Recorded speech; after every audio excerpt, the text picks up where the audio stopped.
না না এখন ওকে আমি লাস্ট লাস্ট লাস্ট ওকে সাবধান চাচা ঘুমাই গেছিল মানে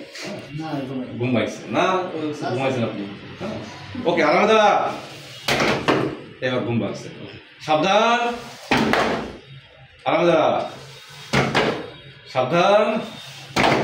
ওকে ভেরি গুড স্যালুট ধরে রাখেন গুড ওকে ডাউন আলাদা ঠিক আছে আপাতত এতটুকুই ঠিক আছে আস্তে আস্তে চাচা কষ্ট হয়ে গেছে এই চাচার একটা কোল্ড ড্রিঙ্কস খাই দিও ঘুমাই যাচ্ছে আচ্ছা আপনি দেখতেছি চাচা ঘুমাচ্ছে না ঘুমাই আচ্ছা এখন হচ্ছে আমরা মজা করতেছি দাদা মজা না করলে তো হবে না যে যত হাসতে পারে সেটা ততদিন বেশি বাঁচে হ্যাঁ হাসতে হবে চাচারে নিয়ে একটু ফান করে আমরা একটু হাসলাম হ্যাঁ এই যে আমার দেশি আছে গায়ে ও তো হাসেই না কি হয়েছে বাড়ির বড় করতেছে